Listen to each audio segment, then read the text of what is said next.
Hello दोस्तों, आपका स्वागत है हमारे यूट्यूब चैनल पे, जहां हम कवर करते हैं प्रतियोगी परीक्षाओं की दृष्टि से महत्वपूर्ण करंट अफेयर्स। तो चलिए शुरू करते हैं पहले प्रश्न के साथ। लिविंग रूट ब्रिज यूनेस्को की विश्व धरोहर स्थलों की संभावित सूची में शामिल किया गया है। ये भारत के किस राज्य में है? तो ये राज्य है मेघालय। मेघालय के 70 से अधिक गाँवों में लिविंग रूट ब्रिज हैं। इस तरीके के लिविंग रूट ब्रिज हैं। इन ब्रिजों को स्थानीय भाषा में कहा जाता है जियांग जिंग जेरी। जियांग जिंग जेरी। ये ब्रिज फिकस इलास्टिका पेड़ों की जड़ों से बनाए जाते हैं। फिकस इलास्टिका पौधों की जीवित जड़ों से बनाए जाते हैं।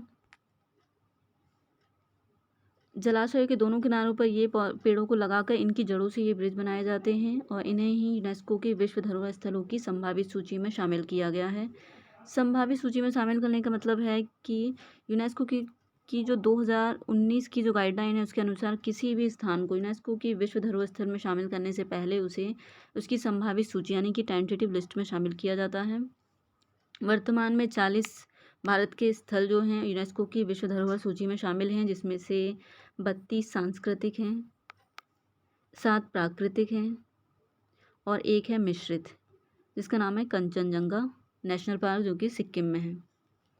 इसके अलावा यूनेस्को की बात कर लें तो इसका फुल फॉर्म है United Nation Educational Scientific and Cultural Organization. इसकी स्थापना हुई थी 16 नवंबर 1945 में और इसका हेडक्वार्टर है पेरिस में।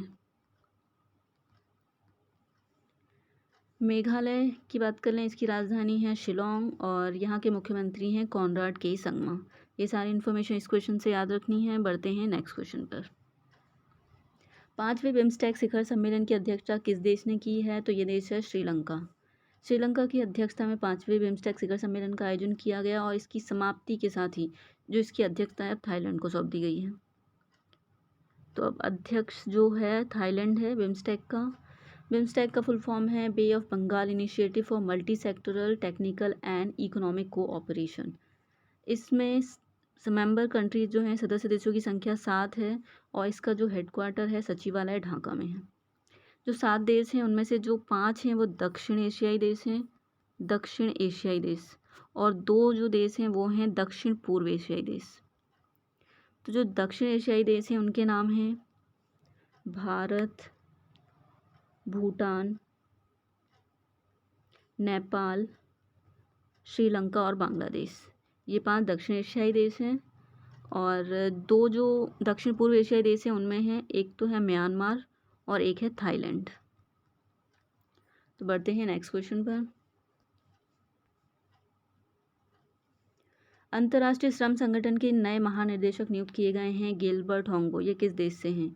तो ये टोंगो से हैं। टोंगो के ये पूर्व प्रधानमंत्री भी रह चुके हैं और इन्हें अंतर्राष्ट्रीय श्रम संगठन के 11वें महानिदेशक के रूप में नियुक्त किया गया है। ये टोंगो जो है वो दक्षिण अफ्रीकी देश है। ये जो अंतर्राष्ट्रीय श्रम संगठन इंटरनेशनल लेबर ऑर्गेनाइजेशन, इसकी स्थापना हुई थी 1919 में और इसका हेडक्वार्टर है जिनेवा स्विट्जरलैंड में। बढ़ते हैं नेक्स्ट क्वेश्चन पर। 31वें सरस्वती सम्मान से किसे सम्मानित किया गया है? तो ये है रामदरस मिश्र। इन्हें 31वें सरस्वती सम्मान से सम्मानित किया गया। इनकी कविता मैं तो यहाँ हूँ के लिए, मैं तो यहाँ हूँ। जो 30वां सरस्वती सम्मान है ये मिला था शरण कुमार लिम्बाले को। शरण कुमार लिम्बाले को उनके उपन्यास सनातन के लिए। सरस्वती सम्मान की बात करें तो इसकी शुरुआत हुई थी 1991 में। ये बिरला फाउंडेशन के द्वारा दिया जाता है सरस्वती सम्मान और इसमें जो प्राइज़ मनी है वो है 10 लाख। बढ़ते हैं नेक्स्ट क्वेश्चन पर। भारत का तीसरा सर्वोच्च नागरिक सम्मान पद्म भूषण पाने वाले पहले एथलीट बने देवेंद्र झाझड़िया किस खेल से संबंधित हैं? तो ये खेल है भाला फेंक। बढ़ते हैं नेक्स्ट क्वेश्चन पर। Chief Justice of India NV Ramana ने इलेक्ट्रॉनिक मोड के माध्यम से न्यायालय के आदेशों को तेज़ी से प्रसारित करने के लिए एक सॉफ्टवेयर लॉन्च किया है। इसका क्या नाम है? तो इस सॉफ्टवेयर का नाम है fast and secure transmission of electronic record. Bharat के सर्वोच्च न्यायालय या किसी भी न्यायालय के द्वारा कोई भी आदेश जारी किया जाता है तो उसकी ई-कॉपी प्रसारित करने के लिए इस सॉफ्टवेयर को लॉन्च किया गया है, जिसका नाम है फास्टर। और NV रमन्ना भारत के 38वें मुख्य न्यायाधीश हैं। बढ़ते हैं नेक्स्ट क्वेश्चन पर। हाल ही में जारी state of world population 2022 report किस संस्था के द्वारा जारी की गई है? तो यह संस्था है संयुक्त राष्ट्र जनसंख्या कोष। इसको इंग्लिश में बोलेंगे United nation fund for population activities. इसकी स्थापना हुई थी 1969 में और इसका हेडक्वार्टर है न्यूयॉर्क में। बढ़ते हैं नेक्स्ट क्वेश्चन पर। पहले फील्ड मार्शल सैम मानेकशॉ पर बन रही फिल्म का क्या नाम है? तो भारत के जो पहले फील्ड मार्शल थे सैम मानेकशॉ, उन पर एक फिल्म बन रही जिसका नाम है सैम बहादुर। इस फिल्म की जो डायरेक्टर हैं वो है मेघना गुलजार और इसमें जो मुख्य भूमिका में नजर आएंगे अभिनेता विकी कौशल। ये जो सैम मानेकशॉ हैं इन्हें भारत और पाकिस्तान के बीच 1971 में जो युद्ध हुआ था इन्हीं के नेतृत्व में लड़ा गया था और उस समय जो भारत की प्रधानमंत्री थी वो थी इंदिरा गांधी। इसके अलावा हाल ही में एक और फिल्म जो न्यूज़ में थी वो थी द कश्मीर फाइल्स, जो कि कश्मीरी पंडितों पर बनी थी और उस फिल्म के डायरेक्टर हैं विवेक अग्निहोत्री, तो इनका नाम भी याद रखिएगा। बढ़ते हैं नेक्स्ट क्वेश्चन पर। वर्ल्ड हेल्थ ऑर्गेनाइजेशन ने कोरोना की किस वैक्सीन को अपने कोवैक्स प्रोग्राम से हटा दिया है? तो इस वैक्सीन का नाम है कोवैक्सीन। ये जो वैक्सीन है भारत बायोटेक कंपनी के द्वारा बनाई गई थी, भारत बायोटेक, और इस कंपनी का हेडक्वार्टर है हैदराबाद में। WHO की बात करें तो इसका वर्ल्ड हेल्थ ऑर्गेनाइजेशन इसका फुल फॉर्म है। इसकी स्थापना हुई थी 7 अप्रैल 1948 में और इसका हेडक्वार्टर है जेनेवा स्विट्ज़रलैंड में। इसलिए इसकी स्थापना 7 अप्रैल को हुई थी, इसलिए प्रतिवर्ष 7 अप्रैल को अंतर्राष्ट्रीय स्वास्थ्य दिवस मनाया जाता है। और इस बार 2022 में स्वास्थ्य दिवस की थीम है अवर प्लैनेट अवर हेल्थ।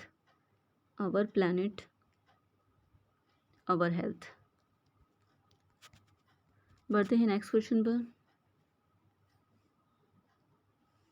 अमेरिका के इतिहास में पहली बार न्यूयॉर्क की किस मशहूर जगह पर नमाज अदा की गई? तो ये जो स्थान है वह है टाइम्स स्क्वायर बिल्डिंग। अमेरिका की ऐतिहासिक इमारत है टाइम्स स्क्वायर बिल्डिंग, जो कि न्यूयॉर्क में है। यहाँ पर रमज़ान के महीने के पहले दिन मुसलमानों ने इकट्ठा होकर नमाज अदा की, इस कारण से ये न्यूज़ में है, तो याद रखिएगा टाइम्स स्क्वायर बिल्डिंग न्यूयॉर्क में है। बढ़ते हैं नेक्स्ट क्वेश्चन पर। टेम्पल 360 वेबसाइट किस मंत्रालय के द्वारा लॉन्च की गई है? तो यह मंत्रालय है संस्कृति मंत्रालय। सांस्कृतिक राज्य मंत्री मीनाक्षी लेखी ने इस वेबसाइट को लॉन्च किया। इस वेबसाइट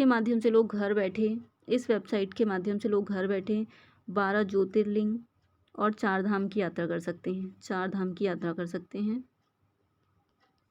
घर बैठे, यानी कि ई दर्शन कर सकते हैं, ई प्रसाद ले सकते हैं और ई आरती अटेंड कर सकते हैं। बढ़ते हैं नेक्स्ट क्वेश्चन पर। देश का कौन सा पूर्वोत्तर राज्य कोरोना संक्रमण से मुक्त हो गया है? तो यह राज्य है अरुणाचल प्रदेश की राजधानी है ईटानगर। यहाँ के मुख्यमंत्री हैं पेमा खांडू और यहाँ के गवर्नर हैं ब्रिगेडियर बी.डी. मिश्रा। बढ़ते हैं नेक्स्ट क्वेश्चन पर। उत्तर प्रदेश के मुख्यमंत्री बने ब्रजेश पाठक ने कहाँ से चुनाव जीता है? ब्रजेश पाठक कहाँ से चुनाव जीते हैं? तो इन्होंने लखनऊ कैंट से चुनाव जीता है। उत्तर प्रदेश में 2 उप मुख्यमंत्री बनाए गए हैं, एक तो हैं ब्रजेश पाठक और दूसरे हैं केशव प्रसाद मौर्य। इन्होंने चुनाव लड़ा था सिरायू सीट से, लेकिन ये वहाँ से हार गए थे, फिर भी इन्हें उप मुख्यमंत्री बनाया गया है, तो इसलिए याद रखिएगा इन्होंने सिरायू सीट से चुनाव लड़ा था। इसके अलावा उत्तर प्रदेश के मुख्यमंत्री हैं योगी आदित्यनाथ, फिर से बने हैं योगी आदित्यनाथ, और इन्होंने चुनाव लड़ा था गोरखपुर शहर सीट। एक है गोरखपुर ग्रामीण और एक है गोरखपुर शहर, तो इन्होंने गोरखपुर शहर सीट से चुनाव जीता है। और उत्तर प्रदेश की गवर्नर हैं आनंदीबेन पटेल। बढ़ते हैं नेक्स्ट क्वेश्चन पर। खेलो इंडिया यूनिवर्सिटी गेम्स के दूसरे संस्करण का आयोजन कहाँ किया जाएगा? तो इसका आयोजन होगा कर्नाटक की राजधानी बेंगलुरु में, और इसका आयोजन करेगी बेंगलुरु की जैन यूनिवर्सिटी। जो पहले खेलो इंडिया यूनिवर्सिटी गेम्स हुए थे उनका आयोजन हुआ था उड़ीसा में, और आयोजन करने वाली यूनिवर्सिटी थी कलिंग इंस्टीट्यूट के द्वारा आयोजन किया गया था, और उसमें जो विजेता यूनिवर्सिटी थी वो थी पंजाब यूनिवर्सिटी ने जीता था प्रथम खेलो इंडिया यूनिवर्सिटी गेम्स, और पहले स्थान पर आई थी पंजाब यूनिवर्सिटी, दूसरे पर आई थी ज्योतिबा फुले यूनिवर्सिटी पुणे की। इसके अलावा बात कर लेते हैं, केंद्रीय खेल मंत्री हैं अनुराग सिंह ठाकुर। कर्नाटक के मुख्यमंत्री हैं बसवराज बोमई, और गवर्नर हैं कर्नाटक के TC गहलोत। बढ़ते हैं नेक्स्ट क्वेश्चन पर। भोक्ता जनजाति किस राज्य में निवास करती है? तो ये जनजाति झारखंड की है। हाल ही में जनजाति मामलों के मंत्री अर्जुन मुंडा जी ने राज्यसभा में एक बिल पेश किया था और विधेयक भी पास कराया है। भोक्ता जनजाति को अनुसूचित जनजाति में शामिल कर लिया गया है उस बिल के द्वारा। और झारखंड में हाल ही में झारखंड के आदिवासियों के द्वारा एक त्यौहार मनाया जाता है, सरहुल त्यौहार, जो कि झारखंड का बहुत बड़ा त्यौहार है, सरहुल फेस्टिवल। इसे भी याद रखिएगा। इसमें साल के वृक्ष की पूजा की जाती है। झारखंड की राजधानी है रांची। यहाँ के मुख्यमंत्री हेमंत सोरेन और गवर्नर हैं रमेश बैस। बढ़ते हैं नेक्स्ट क्वेश्चन पर। इंटरनेट पर निगरानी रखने वाली संस्था का क्या नाम है? तो ये है नेटब्लॉक्स। बढ़ते हैं नेक्स्ट क्वेश्चन पर। 2022 के ICC महिला विश्व कप का खिताब किसने जीता है? तो ये जीता है ऑस्ट्रेलिया की महिला क्रिकेट टीम ने, और इसमें जो उपविजेता रही थी वो इंग्लैंड की महिला टीम रही थी। ऑस्ट्रेलिया, इसका जो आयोजन है विश्व कप का, महिला विश्व कप का आयोजन किया गया था न्यूजीलैंड में। इसमें ऑस्ट्रेलिया को 10 करोड़ की इनामी राशि मिली है और इंग्लैंड को मिली है 5 करोड़। ICC ने इस साल जो इनामी राशि को दोगुना कर दिया था। एक विकेट कीपर है ऑस्ट्रेलिया की, विकेट कीपर बल्लेबाज है एलिसा हेली। इनका नाम याद रखिएगा। इन्हीं की वजह से ऑस्ट्रेलिया ने ये मैच जीता है। इन्होंने 138 गेंदों में 170 रन बनाए थे। बढ़ते हैं नेक्स्ट क्वेश्चन पर। इमरान खान की कप्तानी में पाकिस्तान ने क्रिकेट वर्ल्ड कप किस वर्ष जीता था? तो ये 1992 में जीता था। ये पूर्व क्रिकेटर हैं पाकिस्तान के, और पाकिस्तान के कार्यवाहक प्रधानमंत्री हैं वर्तमान में, और इनकी पार्टी का नाम है तहरीक ए इंसाफ इनकी पार्टी का नाम है। और पाकिस्तान की जो संसद है उसको बोलते हैं नेशनल असेंबली। बढ़ते हैं नेक्स्ट क्वेश्चन पर। हाल ही में किस राज्य के पुलिस विभाग ने शी ऑटो स्टैंड लॉन्च किया है? तो यह है आंध्र प्रदेश के चित्तूर में 3 स्थानों पर इस तरीके के शी ऑटो स्टैंड बनाए गए हैं, जहां पर महिला जो ऑटो ड्राइवर हैं वो अपने ऑटो को पार्क कर सकेंगी। तो उनकी सुरक्षा की दृष्टि से इन्हें बनाया गया है। पहले उन्हें पुरुषों के साथ ही अपने ऑटो को पार्क करना पड़ता था, जिससे कि असुविधा होती थी, तो इसलिए अलग से स्टैंड बनाए गए हैं उनके लिए। आंध्र प्रदेश की राजधानी है अमरावती। यहाँ के मुख्यमंत्री हैं जगन मोहन रेड्डी, और यहाँ के गवर्नर हैं विश्वभूषण हरिचंद्रन। बढ़ते हैं नेक्स्ट क्वेश्चन पर। अयोध्या में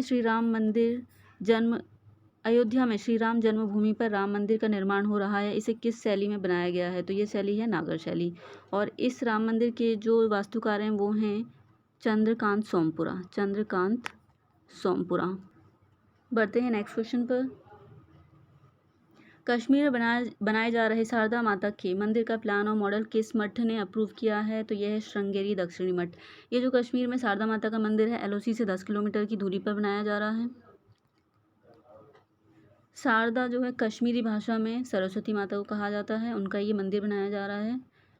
और कश्मीर को केंद्र शासित प्रदेश बनाया गया था 31 अक्टूबर 2019 में, और यहाँ के उपराज्यपाल हैं मनोज सिन्हा। बढ़ते हैं नेक्स्ट क्वेश्चन पर। विश्व ऑटिज्म दिवस कब मनाया जाता है?